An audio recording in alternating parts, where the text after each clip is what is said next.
Bagaimana cara menghadapi suami pemalas dan suka marah-marah? Kok bisa ibu nikah sama dia? Itu namanya percaya kepada takdir baik dan takdir buruk. Dia dapat istri solihah ibu, itu takdir baik. Ibu dapat dia, itu takdir. Tak ada saya bilang gitu. Wahai para suami-suami dan para calon suami, ar-rijalu qawwamuna 'alan nisa. Laki-laki itu pemimpin bagi perempuan. Maka kalian mesti semangat mencari rezeki. Rahimallahu mra'an. Allah merahmati seorang suami, ayqaza zaujahu, yang membangunkan istrinya. Suami lebih dulu bangun malam daripada istrinya. Dibangunkannya istrinya untuk sholat tahajud, untuk bersiap-siap. Bukan istri yang membangunkan suami. Bukan istri yang mengajak suami sholat. Suami yang menjadi pemimpin kepala rumah tangga. Ya ayyuhalladzina amanu, hai suami-suami, hai laki-laki, qu anfusakum, jaga dirimu, wa ahlikum, istrimu, nara, dari api neraka. Laki-laki dikasih harta warisan 2 kali bagian perempuan, karena laki-laki menanggung nafkah, laki-laki menanggung mahar, laki-laki punya tanggung jawab yang besar. Kalian anak laki-laki, jangan kalian ikut bapak nih. Jadi kalau udah begini macam mana Pak Ustadz? Maka ibu panggil wali ibu. Wali ibu ada 6. Ayah, atuk, abang, adik, abang ayah, adik ayah. Panggil wali yang 6 nih. Syukur-syukur kalau di antara wali itu ada polisi, ada tentara. Suruh orang itu bawa pistol. Nah, baru bangunkan laki yang malas-malas marah-marah tadi. Nah, dudukkan dia. Laki malas pemarah, apa mau kau? Nah, suruh dia tanya apa. Berubah. Jangan ibu hadapi sendiri. Kalian wahai perempuan, jangan menghadapi suami sendirian. Kalau dia bilang kau jangan mengadu ke keluargamu, ini kita, jangan ada intervensi orang lain. Dia mau melemahkanmu. Kau menjaga anak, mengandung, menyusui, mencari nafkah, menghadapi dia marah-marah lagi, menghadapi dia malas lagi, stres nanti ibu lama-lama. Betul bu? Tengok. Kalian perempuan dimuliakan Allah. Kalian tidak ada kewajiban apa-apa.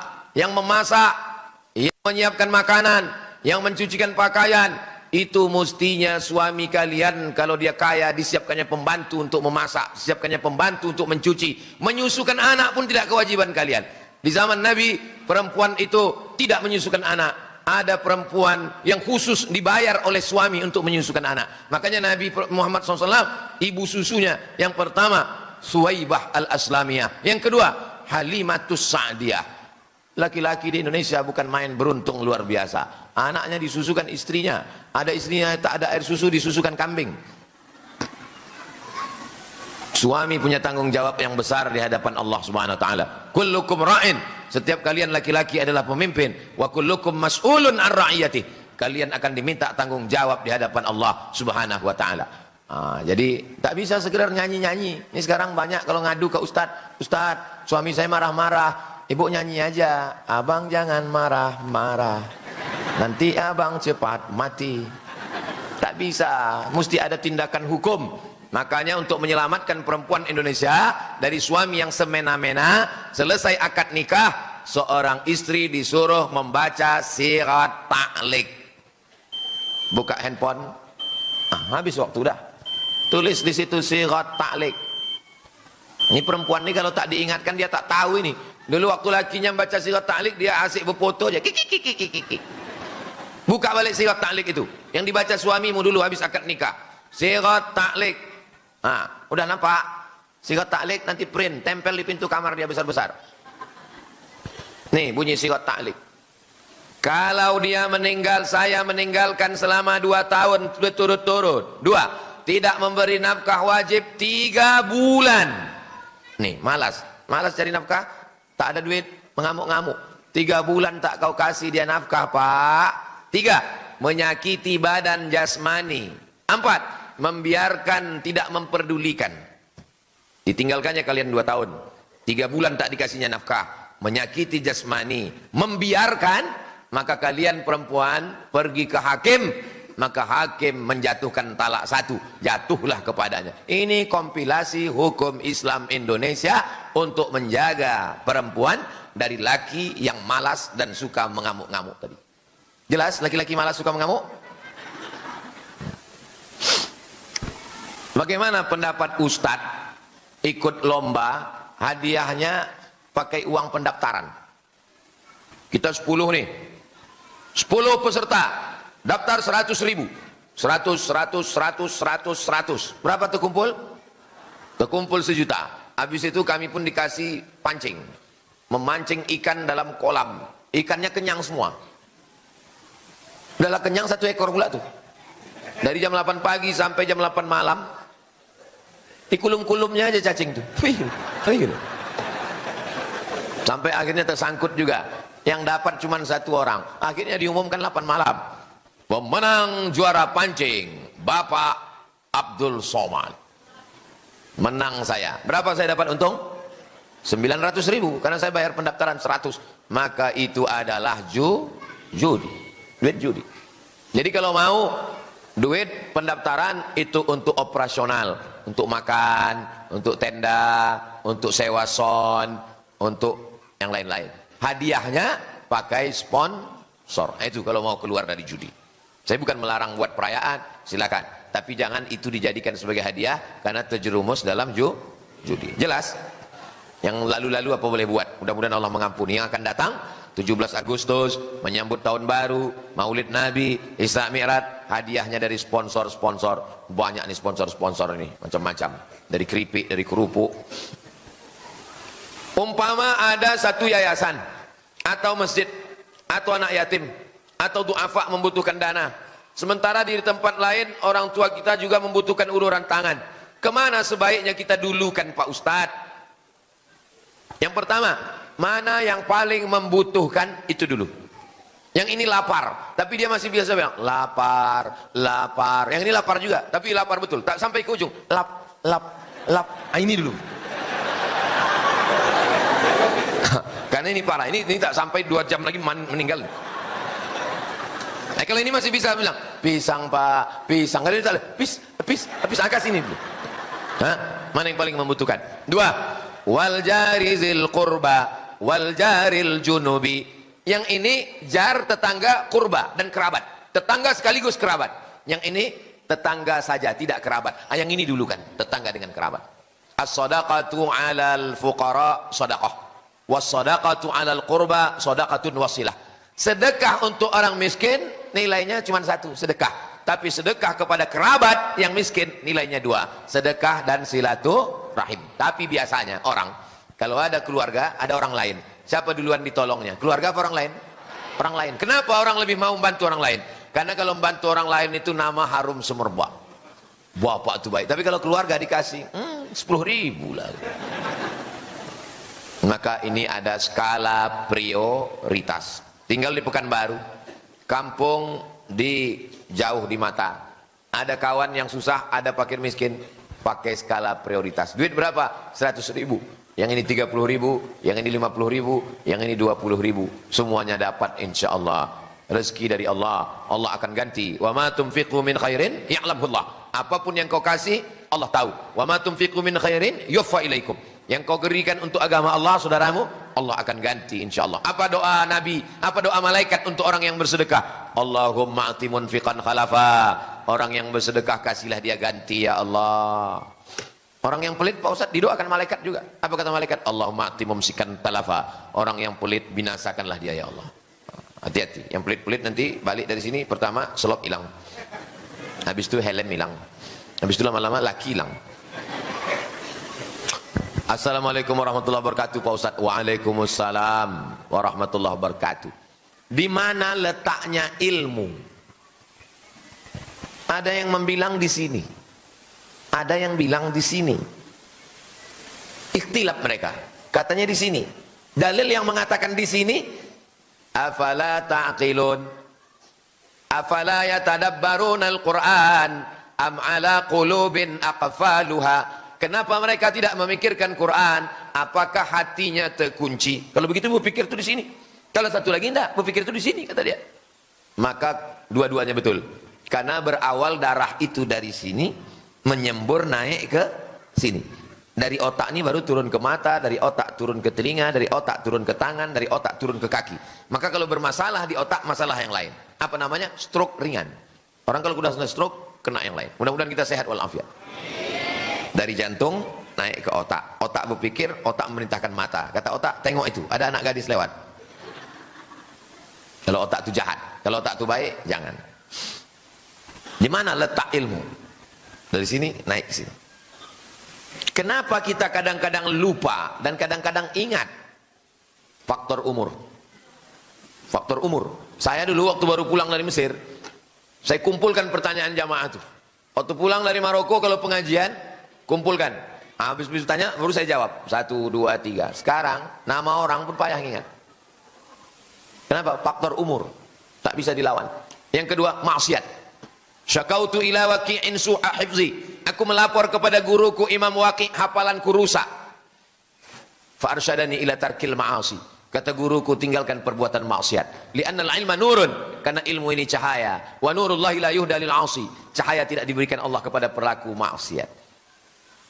Jadi kalau kita sudah sholat, sudah zikir, sudah puasa, tetap juga lupa, itu berarti faktor usia yang tak bisa dilawan. Alhamdulillah, Fatihah masih ingat, itu dah alhamdulillah. Nah, jangan sampai Fatihah pun tak ingat. Nauzubillah. Dengan ilmu yang kita pelajari dari kecil, apa penyebabnya kita lupa Pak Ustadz? Faktor usia, faktor maksiat. Dua itu yang dikatakan para ulama. Apa makanan biar supaya lengket hafalan Pak Ustadz?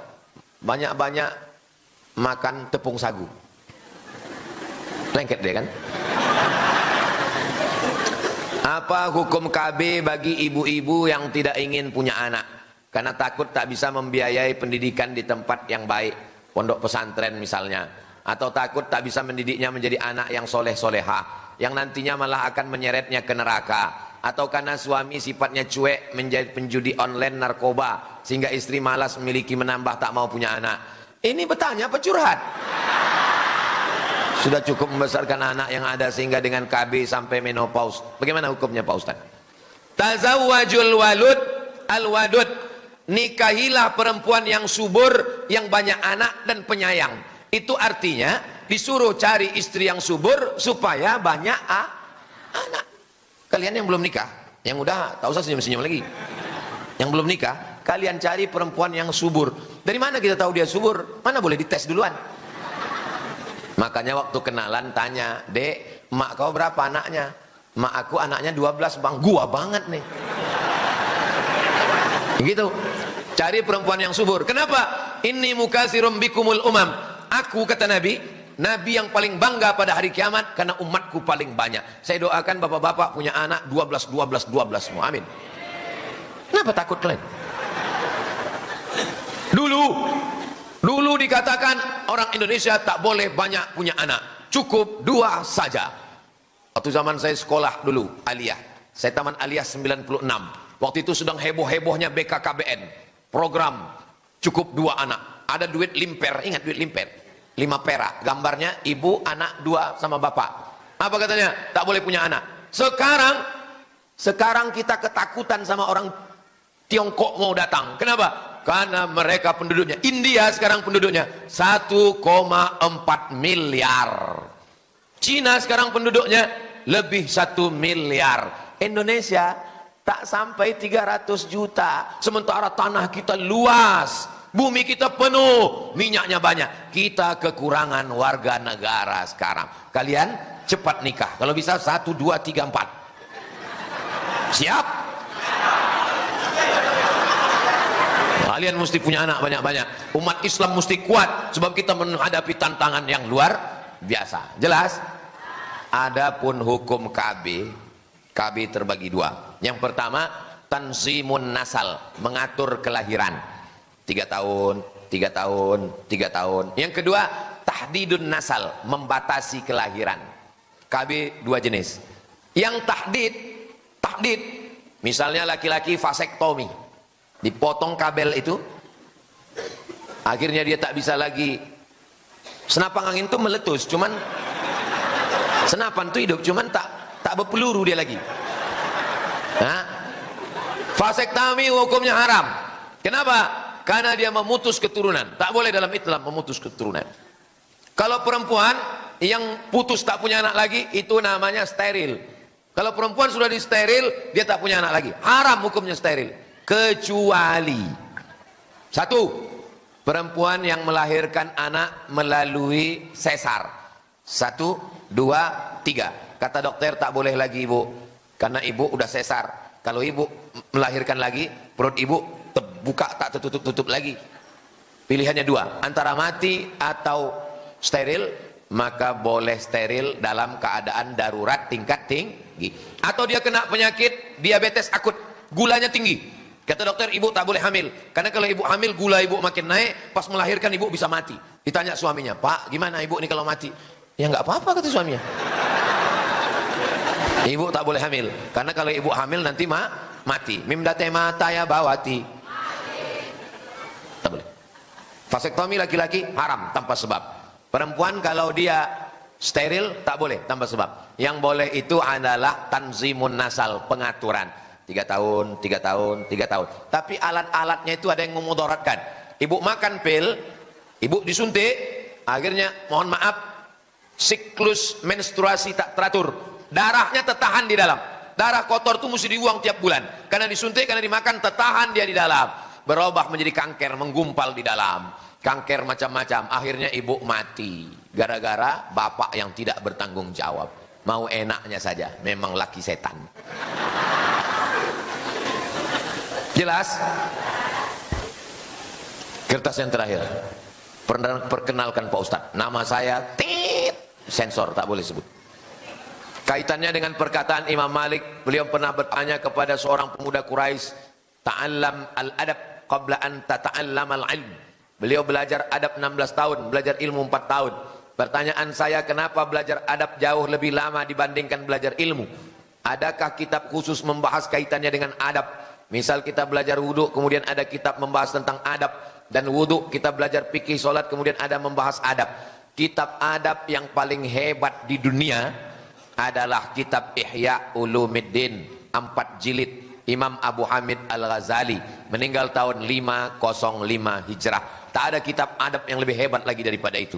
Makanya ada 3. Akidah kita Imam Abdul Hasan Al-Asy'ari, fikih kita Imam Muhammad bin Idris Asy-Syafi'i, tasawuf kita Imam Abu Hamid Al-Ghazali. Kalau belum bisa bahasa Arab, cari terjemahnya. Kenapa adab lebih tinggi? Karena semua tujuan ibadah adalah adab. Salat, inna salata tanha 'anil fahsya. Adab. Kalau salatmu betul, kau selamat dari fahsya dan mungkar. Mungkar, judi, khamar. Fahsya, perbuatan yang terkait dengan seksual. Puasa tujuannya adalah adab. Ya ayyuhalladzina amanu kutiba alaikumusiyam kama kutiba alal ladzina min qablikum la'allakum takut kepada Allah, adab. Haji, faman farada fihinnal hajja fala rafasa wala fusuqa wala jidal. Jangan rafas, jangan jahat seksual. Wala fusuk, jangan jahat secara non seksual. Wala jidal, jangan jahat lidah kasar, cakap, sumpah serapah, caci maki. Semuanya adab. Iman, Islam, puncaknya adalah ihsan. Datang Jibril bertanya kepada Nabi, akhbirni anil iman. Antu'mina billah wa malaikatihi wa kutubihi wa rusulihi wal yawmil akhir wa bil qadari khairihi wa syarrihi. Akhbirni anil Islam, anta syahada an la ilaha illallah wa anna Muhammadar Rasulullah wa tuqima shalah wa tu'tiya zakah wa tusamura wa tasuma ramadan wa tahujjal baita in istata'ta ilaihi sabila. Tapi ada puncaknya lagi, ihsan. Apa itu ihsan? Adab. Anta abudallaha ka'annaka tarah. Kau beribadah seakan-akan kau tengok Allah. Fa illam takun tarahu fa innahu yaraka. Kalau kau tak bisa melihat Allah, rasakanlah bahwa engkau dilihat oleh Allah. Merasa dilihat Allah adalah puncaknya ihsan. Itu adalah adab. Al-adab fauqal ilmi. Adab lebih tinggi daripada ilmu. Saya lebih suka orang yang ilmunya biasa-biasa saja beradab daripada orang banyak hafal ayat, banyak hafal hadis tapi kurang ajar. Kalau cerita masalah ilmu, yang paling tinggi ilmunya adalah iblis. Iblis lebih tinggi daripada malaikat. Wa iz qulna lil malaikati isjudu li Adam fasajadu illa iblis.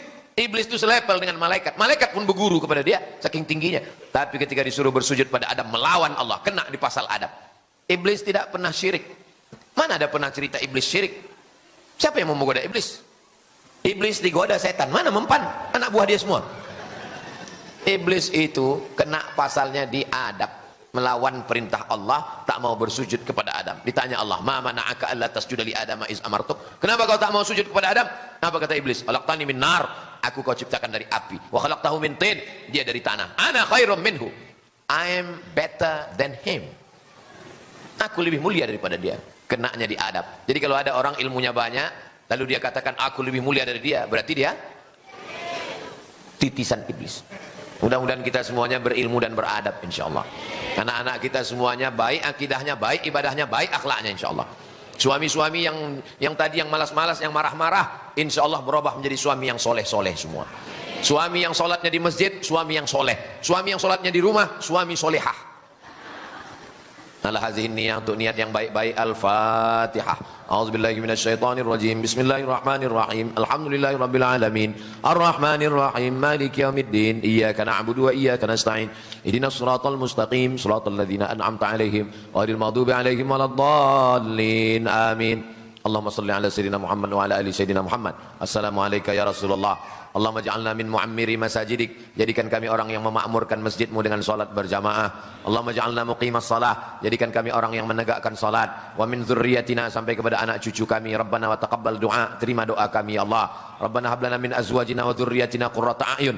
Jadikanlah suami, jadikanlah istri, pasangan hidup, anak cucu, orang-orang yang sejuk dipandang mata dan menenangkan hati kami. Allahumma aslih dzata bainina, perbaikan hubungan di antara kami ya Allah. Allahumma ja'alna minal mutahabbina bijalalik. Jadikan kami orang yang berkasih sayang karena Engkau ya Allah. Allahumma ja'alna min ummati nabiyika Muhammad sallallahu alaihi wasallam. Jadikan kami menjadi umat Nabi Muhammad sallallahu alaihi wasallam. Rabbana fir lana dzunubana, ampunkan dosa kami, wali abaina ayah kami, wali ummahatina mak kami, wali azwajina pasangan hidup kami, wali zurriyatina anak cucu keturunan kami, wali man hadarana, semua yang hadir di majlis ini ya Allah, wali man syarakana, bagi semua yang mengikuti pengajian subuh ini ya Allah. Rabbana hab lana minas shalihin, jadikan anak cucu kami anak-anak yang saleh dan salihah. La tada' lana dzamban illa ghafartah, pulang kami dari majlis ini dalam keadaan bersih dari dosa-dosa. Wala aiban illa satarta, tutupilah segala aib cacat kami ya Allah. Wala maridan illa syafaita, saudara kami yang sakit angkat penyakitnya, sehatkan ya Allah. Jadikan kami menjadi umat Nabi Muhammad sallallahu alaihi wasallam. Rabbana fir lana dzunubana, ampunkan dosa kami, wali abaina ayah kami, wali ummahatina mak kami, wali azwajina pasangan hidup kami, wali zurriyatina anak cucu keturunan kami, wali man hadarana, semua yang hadir di majlis ini ya Allah, wali man syarakana, bagi semua yang mengikuti pengajian subuh ini ya Allah. Rabbana hab lana minas shalihin, jadikan anak cucu kami anak-anak yang saleh dan salihah. La tada' lana dzamban illa ghafartah, pulang kami dari majlis ini dalam keadaan bersih dari dosa-dosa. Wala aiban illa satarta, tutupilah segala aib cacat kami ya Allah. Wala maridan illa syafaitah, saudara kami yang sakit angkat penyakitnya, sehatkan ya Allah. Wala mayyitan illa rahimtah, yang sudah meninggal dunia lapangkan kuburnya, bil khusus yang mewakafkan masjid ini ya Allah. Allahumma khtim lana bi husnil khatimah wa la takhtim alaina bi su'il khatimah. Rabbana atina fid dunya hasanah wa fil akhirati hasanah wa qina adzabannar. Wa sallallahu ala sayyidina Muhammad wa ala alihi wa sahbihi wasallam walhamdulillahi rabbil alamin.